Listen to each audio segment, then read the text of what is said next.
총선이 끝나고 난 뒤에 정치인으로서 진짜 밑바닥을 보여준 사람이 한두 사람이 아니죠. 홍준표라고 하는 사람도 있었고요. 그리고 이제 뭐 아직까지는 그래도 뭐 이름까지 거론하기는 좀 애매한 그런 분들도 많이 있었습니다. 홍준표만큼은 제가 거론할 수 있고. 그리고 또 홍준표만큼이나 당당하게 미천을 드러냈다라고 얘기할 수 있는 사람이 조정훈 아니겠습니까? 살다 살다가 저는 총선 백서가 이렇게까지 논란이 된 거는 처음 봤고요. 그리고 총선 백서 그 위원장이라고 하는 완장을 차고서 이렇게까지 설쳐되는 모습도 처음 봤습니다. 개인적으로 조정훈 의원에 대해 가지고 좋은 감정, 특히나 이제 그 엘리트다운 그리고 또 합리적인 그런 모습을 응원했던 사람이다 보니까 뭐 저뿐만 아니라 시청하시는 분들도 뭐 다 마찬가지 아니겠습니까? 더더욱 우리한테 더 충격이 컸었죠. 총선 백서 TF팀 같은 경우는 이제 국민의힘의 전당대회 날짜가 사실상 이제 확정이 되다 보니까 그거를 둘러싸고 도대체 이 전당대회 전에 백서를 발간할 것인지 그 이후에 발간할 것인지 이거를 둘러놓고서도 굉장히 좀 논란이 있었습니다. 근데 이 부분도 이번에 드디어 정리가 됐고요. 그리고 한동훈 위원장을 도대체 부를 거냐 말 거냐라고 하는 부분 대부분의 사람들 같은 경우는 비상식적이라고 봤죠. 아니 이미 총선 패배에 대해서 책임을 지고 당을 떠난 사람인데 지금 이제 뭐 당대표직을 내려놓은 사람인데 그런 사람까지 불러놓고 무슨 놈의 면담을 하겠다라는 것이냐. 이거는 진짜 예의가 아니다라고 하는 게 압도적인 다수의 생각인데 기어이 조정훈이가 한동훈 전 위원장한테도 연락을 취했다라고 합니다. 무슨 얘기인지를 보니까요. 자, 이번에 이제 그 기자들과 간담회에서 조정원 의원이 이런 얘기를 했습니다. 백서 이제 그 발간 날짜에 대해 가지고 나는 백서의 작가이자 편집자이고 비대위는 출판사다. 이렇게 이제 얘기했거든요. 그러니까 출판 시기는 출판사에서 정하는 것이지 자기랑 상관이 없다라는 것인데 요것도 사실 입장이 조금 바뀐 겁니다. 왜냐면은 불과 한 몇 주, 한 2, 3주 전만 하더라도 비대위에서 조정훈한테 정권이 있다. 조정훈이가 발간 날짜 같은 거를 이제 조정한다. 이런 이야기가 나왔었거든요. 뭐 조정훈이라서 조정을 하는 건지는 모르겠지만 괜한 얘기를 했네. 그리고 이제 2024년도 4월 23일, 그러니까 총선이 끝난 거의 뭐 직후 아니겠습니까? 그때 같은 경우도 총선 백서 TF 위원장으로 조정원이 내정이 됐었을 때도 그때도 나왔던 얘기가 뭐예요? 자기가 정권을 갖고 집필하겠다라고 하지 않았습니까? 말이 바뀐 것이죠. 정권을 가지고 집필하겠다는 게 무슨 소리예요? 자기가 쓰고 자기가 부르고 자기가 발간하고 이 모든 것들에 대한 권리를 다 가지고 있다라는 게 정권의 뜻 아닙니까? 근데 이제 슬며시 또 자기를 둘러싸고 그리고 총선 백서를 둘러싸고 논란이 커지다 보니까 약간 지금 비대위한테 떠넘기고 있는 그런 모양새이죠. 자, 그래서 실제로 이제 비대위 회의 당시에 비공개 회의에서 조정은 의원이 자기 의견을 밝히긴 밝혔다라고 합니다. 그 의견이 뭐냐?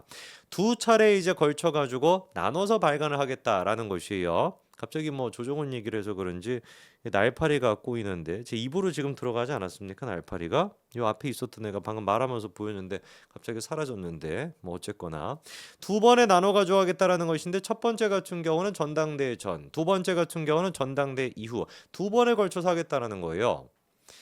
그 암만 생각해도 제가 이해가 안 되는 게 지금 6월 달 같은 경우는 굉장히 바쁘지 않습니까? 그냥 바쁜 수준이 아니라 지금 이제 뭐 법사위는 어떻게 꾸릴 것이고 뭐 운영위는 어떻게 꾸릴 것이고 이런 것만 지금 둘러싸고도 어마어마하게 지금 시끄럽고 민주당이랑 갈등까지 있는데 걷다가 대고 또다시 전당대회 전에 총선 백선지 뭔 놈의 백선지 이거를 갖다가 발간시키겠다라고 하는 그 저희가 도대체 무엇인지 암만 제가 생각하려고 해도 이해가 안 되거든요. 여러분들이 이해가 되십니까?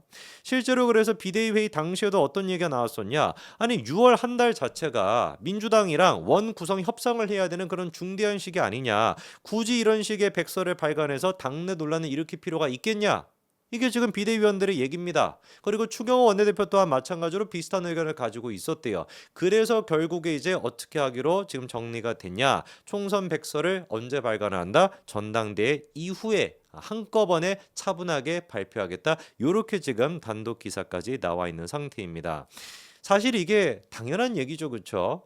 그런데 이제 그 총선 백서에 대해 가지고 굳이 조정훈이가 왜 전당대회 전에 이거를 1차라도 아니 진짜 뭐 하다 못해 가지고 뭐 반쪽짜리라도 반드시 전당대회 전에 이거를 발간해야 되겠다라고 하는 그 저의에 대해 가지고 제가 뭐 따로 말씀을 안 드려도 시청하시는 분들이 다 아실 거라고 믿습니다. 누구를 견제하겠다라는 거겠어요? 한동훈 전 위원장을 견제하겠다. 이거 말고 있겠습니까?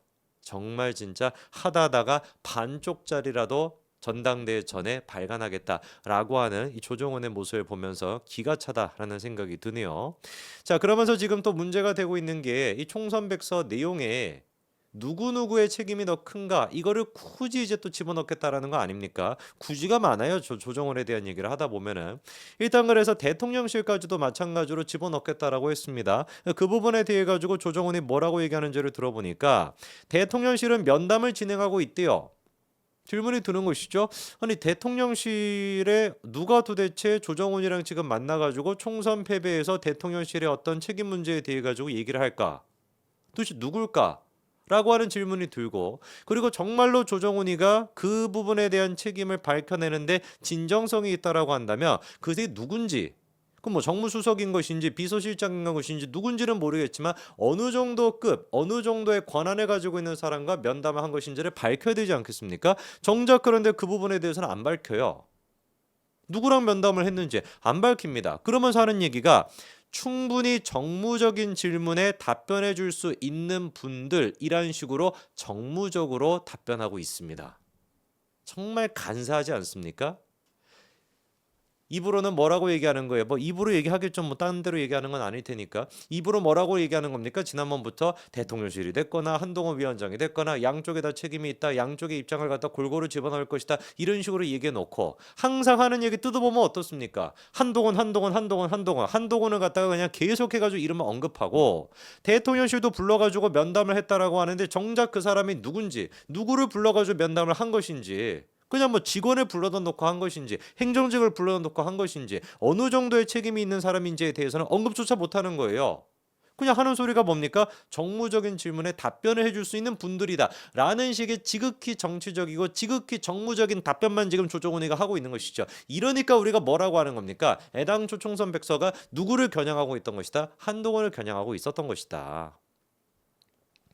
그러면서 실제로 이제 한동훈 전 위원장한테도 연락을 했다고 해요. 뭐라고 하는지를 들어보니까 만나자라고 했는데 연락이 없대요. 답변이 없대요. 답변하겠습니까? 한 전 위원장이? 예? 이거를 지금 연락을 했다라고 하는 거를 공개하는 것도 제가 봤을 때 언론 플레이라고 보거든요. 그렇지 않습니까? 한동훈 전 위원장한테 나는 만나자라고 했다. 한 전 위원장한테 불러다 놓고 총선 책임에 대해 가지고 내가 물어보려고 했다. 근데 한 전 위원장 측에서 답장이 없다. 연락이 없다. 이런 거 공개하는 것도 다 의도가 있는 거 아니겠습니까? 대통령실은 지금 불러서 면담을 하고 있는데 한동훈은 응답이 없다고. 정작 대통령실이 누군지도 밝히지 못하면서. 한 전 위원장이 선대본부장이셨고 저희가 쓰는 내용의 상당 부분의 주인공이신데 저희가 어떻게 쓰는지 의견을 드리고 그분의 입장을 정리하는 건 그분한테 예의다. 이게 지금 말인지 무슨 뭐 뭐인지 그 모르겠습니다. 예? 여러분들이 들으시기에는 여러분들이 생각하시기에는 한 전 위원장을 불러다 놓고 아까 뭐라고 했었습니까? 저희가 쓰는 내용의 상당 부분의 주인공이라고요? 이건 또 무슨 소리죠? 생각해 보니까 자기가 쓰고 있는 총선 백서의 상당 부분 주인공이라는 게 무슨 말입니까? 총선 백서가 야 우리가 총선에 이렇게 아름답게 치렀다. 우리가 이 총선을 갖다가 이렇게나 성공했다. 라는 얘기인가요? 아니잖아요. 왜 패배했는지 패배에 대한 원인을 분석하는 게 총선 백서라면서요. 근데 그 총선 백서의 상당 부분의 주인공이 한 전 위원장이라는 게 무슨 소리입니까? 조정원 위원님? 자기가 지금 실토하고 있는 꼴 아니에요? 아니 총선 백서가 이게 지금 해피해피한 내용입니까? 모든 게 다 좋다. 너 좋고 나 좋고 다 잘 살아보자. 뭐 이런 얘기입니까? 총선 패배에 대한 책임을 분석하고 있는 게 총선 백서인데 그 이야기의 상당 부분의 주인공이 한 전 위원장이라는 게 무슨 소리예요? 제가 보기에 완전히 지금 조정훈이가 실토하고 있는 꼴이라고 보거든요. 이 총선 백서는 누구를 위한 것이다? 한 전 위원장을 위한 것이다. 한 전 위원장이 주인공이라고 자기가 지금 얘기하고 있지 않습니까? 그러면서 거기에다가 지금 추가적으로 덧붙이고 있는 얘기가 한동훈 면담 요청 거부 기록도 백서에 남기겠다. 이렇게 조정훈이가 얘기하고 있습니다. 참 진짜 끝까지 구질구질하게 논다라고 제가 지적을 안 할래야 안 할 수가 없습니다. 한 전 위원장을 이렇게까지 끌어들여가지고 이렇게까지 모욕을 주고 이렇게까지 예의 없게 행동하는 이 꼬락서니에 대해 가지고 당당하게 나와가지고 그분한테 예의를 차리는 거다라고 얘기하고 있는 조정훈을 보니까 참 제가 사람을 잘 못 봤다. 제가 그래도 나름대로 많은 사람들을 만나고 많은 사람들에 대해 가지고 교류해 봐 가지고 '사람 하나만큼은 잘 본다.'라는 자부심이 있었는데 취소해야 될 것 같습니다. 조정훈의 이런 간사함, 이런 간사한 인간이라는 거, 이런 밑바닥 수준이라고 하는 것조차도 제가 파악을 못하고 있었으니 참으로 제가 여러분들한테 죄송하다라는 말씀을 드립니다. 여기까지 말씀드리겠습니다.